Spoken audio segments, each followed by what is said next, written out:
আমি এখন তো যাওয়ার পথেই আমরা দেবতাবাদ থেকে নামলাম। দেবতাবাদ থেকে নেমে 5 মিনিটের একটা ট্রেকিং করে এবং এখন চলে এসেছি ভেলাঘুম। এখন এই ভেলাঘুম এসে আমরা ভেলায় চড়েছি। একদম স্বচ্ছ জল, স্বচ্ছ জল, খুব ভালো লাগছে। পানির স্পর্শটা খুব ভালো লাগছে। আর আমার পেছনে আরও আছে আমাদের গ্রুপের বাকিরা, তারাও আছে। সত্যি খুব সুন্দর আর মৃদুমন্দ বাতাস, গাছ হয়ে যাচ্ছে। আর ওদিকে হচ্ছে পাহাড় সারিটা, কি সুন্দর পাহাড় সারি চারিদিকে। আর এই পাহাড় সারির মাঝখানে একটা খুম, এর নাম হচ্ছে ভেলাখুম। আর এই ভেলাখুমে আমরা ভেলায় চড়ে বসেছি। মৃদুমন্দ বাতাস, গাছ হয়ে যাচ্ছে। সত্যিই খুব চমৎকার একটা অনুভূতি।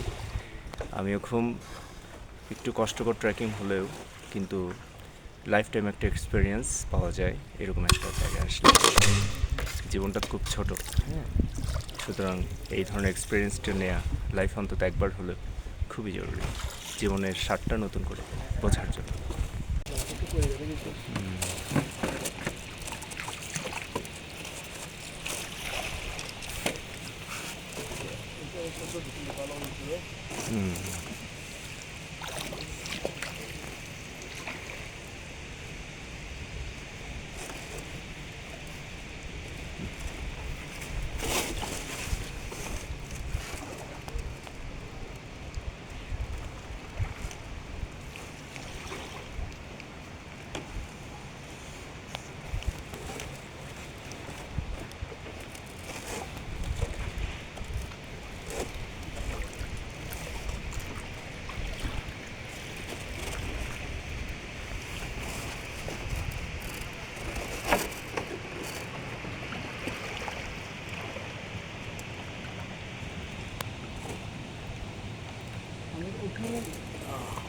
পথের মধ্য দিয়ে একটা ঝিরি, ছোট ঝিরি, পানির কলকল শব্দটা কানে বাজছে, শুনে থাকুন।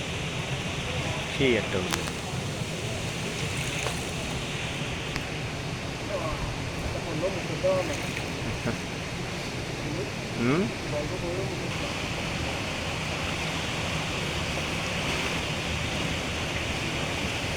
ভেলা কমে ভেলায় ভাসতে ভাসতে আমরা চলে এলাম এখন পাথরের পথ। এটা পুরোটাই প্রতিবন্ধকতা, কিন্তু পানির একটা প্রবাহ আছে।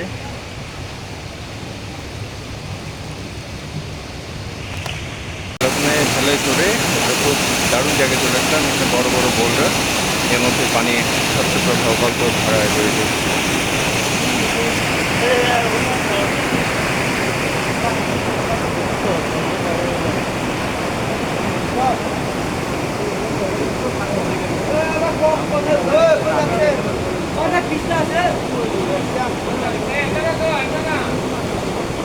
যাক যাক, তারজন তারজন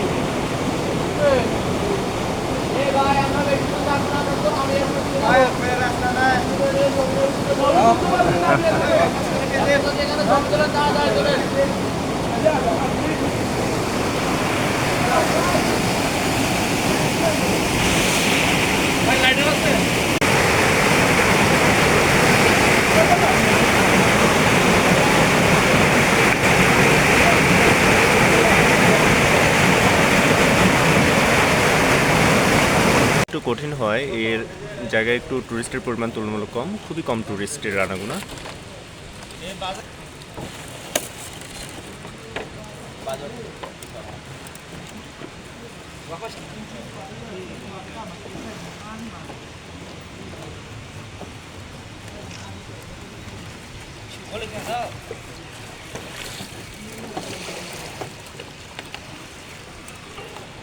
তবে খুব দারুণ একটা অনুভূতি হচ্ছে, চমৎকার।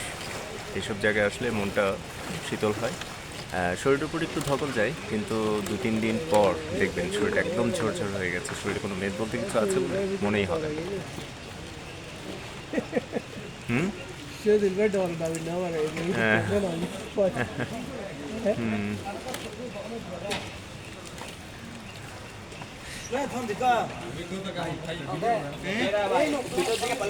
শহীদুল ভাই বলতেছে যে তওবা করতেছি, জীবনে আর কখনো আসবো না।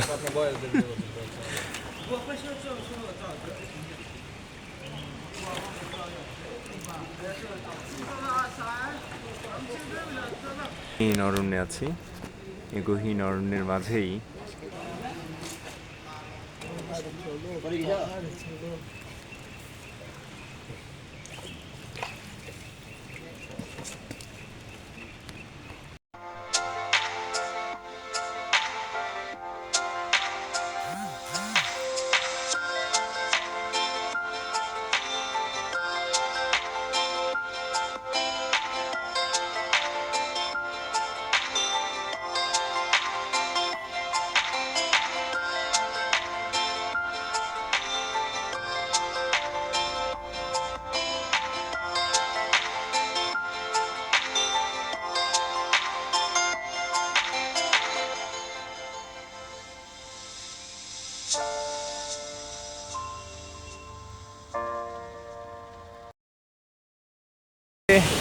অনেক অ্যাডভেঞ্চারাস ট্রেকিংয়ের পর চলে এলাম, যার টানে এত দূর ছুটে এসেছি সেই নৈসর্গিক আমি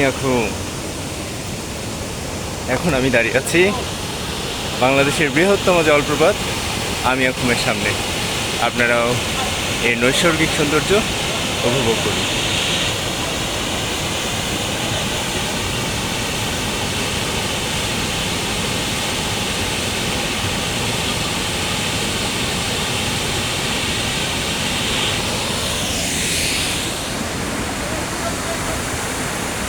সব কষ্ট মনে হয় ধুয়ে মুছে গেল এই সৌন্দর্য দেখে। খুব চমৎকার।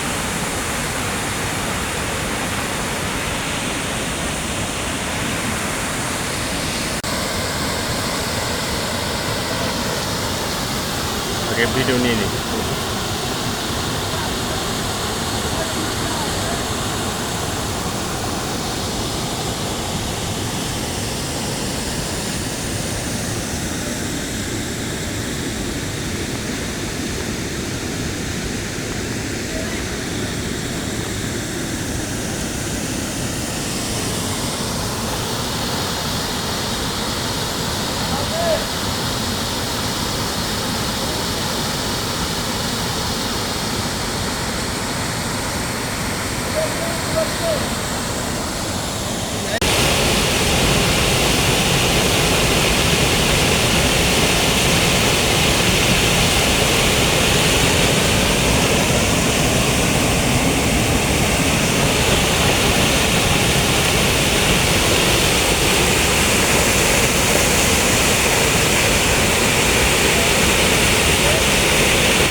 সামিট করে এখন আবার দেবতা পাহাড় উঠছি। ওঠাটা একটু ক্লান্তিকর হলেও কিন্তু তুলনামূলক একটু রিস্ক ফ্যাক্টরটা কম মনে হয়, অর্থাৎ ভয়টা একটু কম থাকে মনে, কারণ আমরা সামনে মুভ করি তো হয়তো পা বা বডি ব্যালেন্স রাখাটা একটু ইজি হয়। আর যেহেতু পেছনেই খাড়া ঢালটা পেছনে ফেলে আসি, চোখের সামনে যেহেতু থাকে না, সেই জন্য ভয়টা হয়তো কম কাজ করে। কিন্তু নামার সময়টাও খাড়া ঢাল এটা নিচের দিকে দেখছি, হয়তো কিছুটা রিস্ক মনে হয় আর কি। তবে ধীরে সুস্থে আর নামবেন, এখানে আসলে তাড়াহুড়ো করবেন না। ক্লান্ত হয়ে গেলে একটু বিশ্রাম নেবেন, যেমন আমরা এখন বিশ্রাম নিচ্ছি। খুব মানে সহজ না হলেও একদম যেটা অসম্ভব ট্রেকিং করা, এবং সেটা মোটেও কিন্তু না। সুতরাং আপনারা আমি ঘুম আসলে অবশ্যই এই পরামর্শগুলো একটু মেনে চলার চেষ্টা করবেন। আমার বন্ধু মামুনকে নিয়ে এসেছি, মামুনও আছে আমার সাথে। এখন আমরা একটু মামুনের অনুভূতিটা শুনবো। আমি এখন সামিট করে মামুনের কী অনুভূতি। মামুনের অবশ্য আগে ট্রেকিংয়ের অভিজ্ঞতা একটু কম ছিল, ওর একটু কষ্ট হয়েছে, তবে এখন ও একটু আরাম বোধ করছে। তোমার অনুভূতি বলো। কঠিন অবস্থা ভাই, এরকম ট্রেকিংয়ে আসার আগে আরও ছোটোখাটো কিছু করে আসলে তারপরে মনে হয় ভালো হবে আর কি। যাদের অনেক দিন ধরে অভিজ্ঞতা নাই তারা একটু কষ্ট হয়ে যাবে, মানে আস্তে আস্তে করতে হবে আর কি। তারপরে ওদেরকে দেখে আমরা অনুপ্রাণিত হতে পারি। আসলেই ওই মানে লং ট্রেকিংয়ে যাওয়ার আগে ছোটোখাটো কিছু ট্রেকিং করে আসলে ভালো হয়। যেমন বান্দরবনে কিছু ট্রেকিং রুট আছে যেগুলো হয়তো কম ট্রেকিং করে করা যায়, যেমন হচ্ছে দেবতাকুম আছে এই, অথবা আমাদের চট্টগ্রামে যারা আছে চট্টগ্রামের চন্দ্রনাথ পাহাড়টা যদি আগে উঠে আসে তাহলে ওদের জন্য একটু সহজ হয়। আর আমাদের গাইড হিসেবে আছে রহিম ত্রিপুরা, খুব বেশি বয়সনী ছেলেটার, মোটামুটি আমাদের জন্য অপেক্ষা করছে। আমরা একটু জিরে উঠছি, আমাদের গ্রুপে সবাই উঠে গেছে। রহিম, তোমার বয়স কত হয়েছে? 21 বছর। আচ্ছা ঠিক আছে, অত ইয়ে না, ঠিক আছে। ওর সাথে থেকে আমি যেটা জানতে পারলাম, আমরা তো প্রায় 1-1.5 ঘন্টা লাগছে, কিন্তু ওরা যদি নিজেরা ওঠানামা করে ওদের এটা 10 মিনিটের মধ্যে হয়ে যায়। ওরা ছোটোবেলা থেকে এইভাবে অভ্যস্ত, তো আমাদের মোটামুটি বেশ আইডিয়া শেয়ার করতেছে, এটাও ভালো লাগতেছে আমাদের। হচ্ছে এটা একটা আর্মি ক্যাম্প, ওটা মায়ানমার সীমান্ত ওই পাহাড়ে।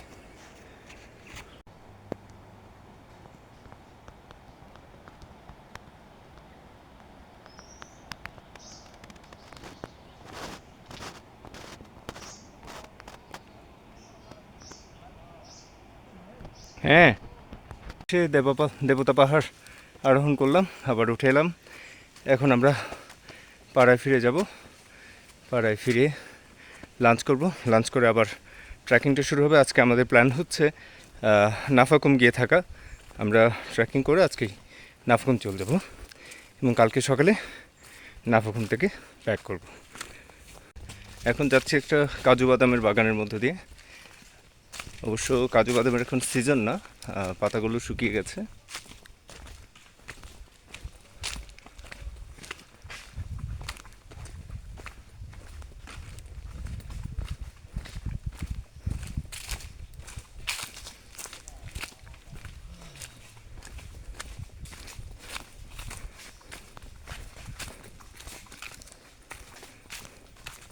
একদম নিরাপদ পানির একটা যোগান, সেটা একদম প্রাকৃতিক একদম পানির উৎস, যেটা মিনারেল পানির চেয়েও বিশুদ্ধ।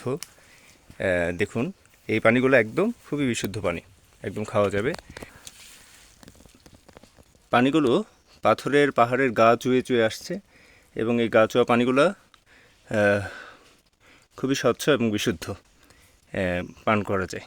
এরকম পাহাড়ে ট্রেকিংয়ের সময় বিভিন্ন জায়গাতে এরকম পানির একটা ফ্লো দেখা যায়, যেখানে আমরা যারা ট্রেকিং করি আমরা তৃষ্ণাটা মেটানোর সুযোগ পাই। নিকোলাস পাড়ে এসে আমরা কালকে এই ঘরেই ছিলাম। এইটা হচ্ছে সামনে মাচার মতো করে দেওয়া হয়েছে, এখানে আমরা থেকে মোটামুটি একটা ভিউ পাওয়া, খুবই সুন্দর, রোদ উঠেছে ভালো।